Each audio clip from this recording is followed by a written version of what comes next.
it real loud, and some of his spit got in my face. And I mean, he wasn't spitting on me, but as he was talking. And he body slammed me on the floor at the foot of his bed. What did he do after he slammed you on the floor at the foot of his bed? Well, it startled me. It didn't hurt, but it startled me. And so I kind of let out an unexpected sound. I guess it could be best described as a yelp, sort of. Can't really explain it. It just was unexpected. So it startled me, and then the impact and the sound came out. And I think he misinterpreted because he said, "Don't act like that hurts." He called me a bitch, and he kicked me in the ribs. And that hurt for real. But he went to kick me again, and I put my hand out and to block his foot, and it clipped my hand and hit my finger. And he said, hit your finger? Yes, my left hand. Okay. So he kicks you once in the ribs, and he goes to kick you in the ribs again, and you try to stop him with your hand, and he kicks your finger, right? Yes, on the second kick. What happened after that second kick? I screamed really loud. I think I yelled out my finger or my hand or something to that effect. And what happened after you yelled that out? He stormed out of the room and left, went downstairs.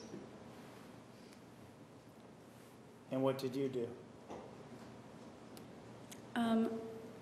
I rolled over and sat up and stood up and was holding my wrist. My finger was starting to swell up. I couldn't hear Travis. I didn't know what was going on. He was left very angry. I was in the room. The bedroom door was open. I kind of peeked around the bedroom door on the landing and looked down the stairs. Couldn't see anything. And then the doorbell rang. And so I was listening at the top of the stairs to see who it was. I don't know who it was, but whoever it was, he sent away. And so the front door shut, and then I heard him walking back on the tile. And then I leaned my head back in, and I could hear him climb the stairs, and my anxiety shot through the roof. I didn't know what kind of mood he was in or how he was going to react or what he was intending to do. And he came in, and he seemed visibly more calm, and he could see that I was holding my wrist, and he wanted to see my hand. Was he yelling at you? Was he assaultive with you after he came back to the room? No. What was his demeanor like? He was calmer, but when he first asked to see my hand, I kind of pulled back a little just as a reaction. And then he said, "Let me see it." But he said it kind of in a snappy, stern way. So I didn't want to provoke him anymore, so I just let him look at my hand. And you say your hand, was there a particular part of your hand that was injured? Yes, the ring finger on my left hand. The which finger? The ring finger. Okay. Did you seek medical attention for this injury? No, I didn't. Why not? I didn't have medical insurance, for one. Two, I was worried that maybe the police would get involved if I went down there, or if I guess I could have made up a story, but Travis made a splint for my finger at his house, and I just stayed with that. It was swell. We put ice on it, and he had 2 or 3 little popsicle sticks that he broke so that they were the length of my finger, and he tied it onto my finger. I think it also has to be, as you talked about, why you didn't get medical attention. Why didn't you call the police? I would have never called the police on Travis. Why not? I couldn't imagine doing something like that. Why not? It would have felt like treachery. I wouldn't have betrayed him. I was loyal to him.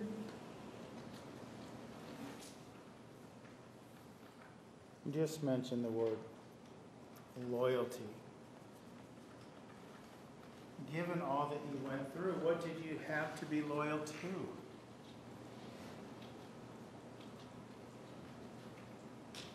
Well, I looked at him as someone who had his own issues that he was struggling with, and I didn't see him as a bad person. I just saw him as somebody who was conflicted and had issues, just like everyone has issues. He just had different issues, and I wanted him to get help. That was one of the conditions we had made the day before.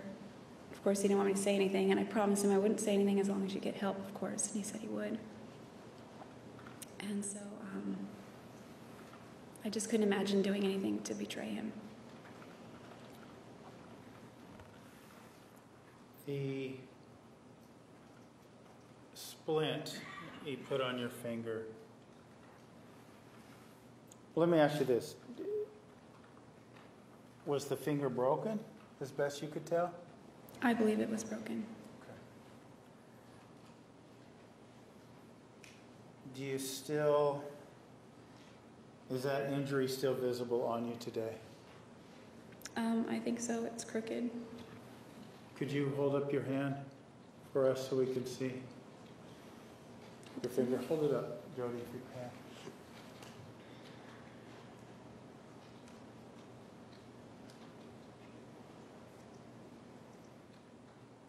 What do you think about when you see that injury on your hand?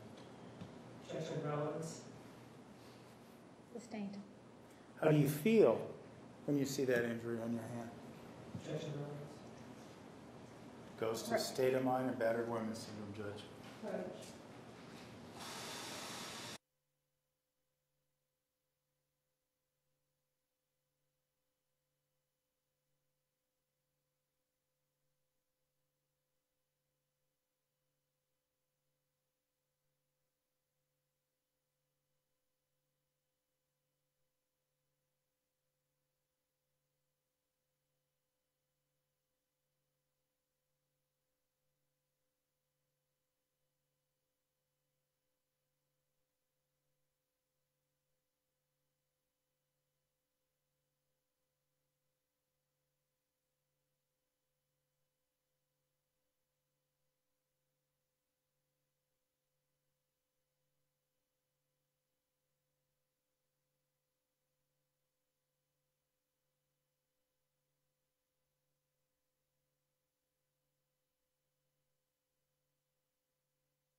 You may proceed.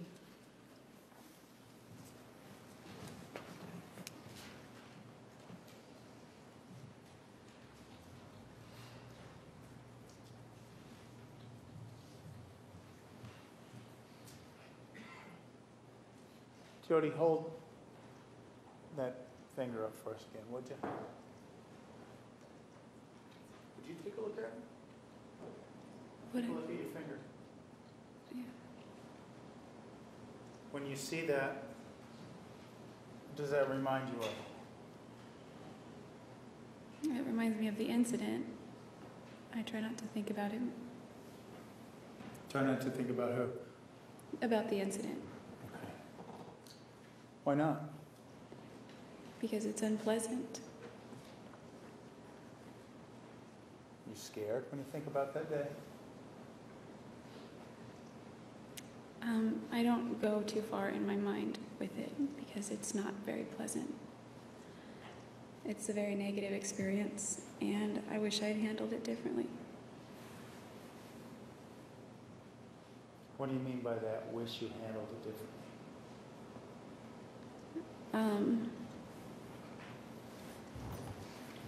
Sometimes I regret not making a record of these things, and sometimes I regret not getting medical help because at least it would have healed correctly. Maybe not, it feels arthritic as opposed to any of my other joints.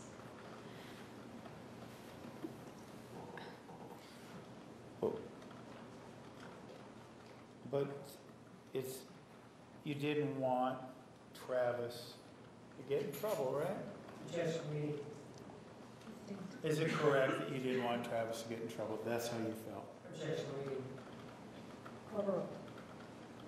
I definitely didn't want him to get in trouble, and I didn't want anyone to know that that happened between us. Didn't want anyone to know that. Is that what you said? Yes. Because you were embarrassed that he beat you up, right? Objection leading. Now he's introducing embarrassment. Stay. Were you embarrassed that he beat you up? I was more like ashamed. Ashamed.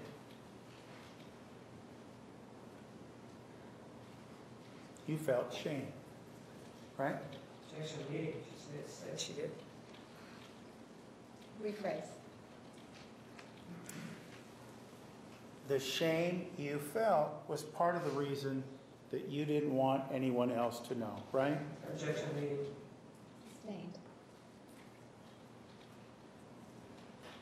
Were you thrilled and happy that Travis beat you up? No, Did you want to shout it from the rooftops? definitely not. Why not? I just felt, I guess embarrassment is an accurate word, but I just felt it was stronger than embarrassment. I felt very ashamed, and I didn't want people to know that we had this kind of drama in our relationship, at this level of problems. And I also felt like I used to judge women that would get into situations like that. That's completely relevant to why she didn't tell. I used to think that women that were in situations like that, that it was partially, if not equally, their fault because they kept staying there. And so I went home and I thought, I was disgusted with myself. I felt like, great, now I'm one of those people. Like I was thinking that I got into this situation and here I am just staying, and that I had become that thing that I used to judge. You realized at this point in time you were one of those people. Is that what you're telling us? Yes. Ladies and gentlemen, please be back in the jury room by 10:25 tomorrow morning. We will start promptly at 10:30. Please remember the admonition. Have a nice evening. You are excused. Please stand for the jury.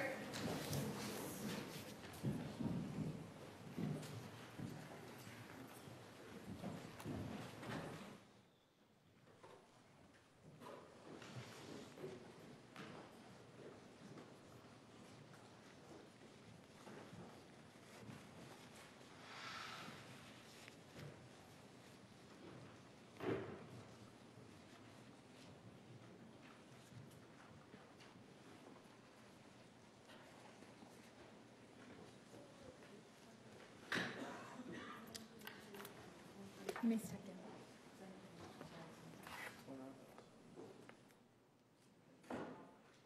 Because I only have 34.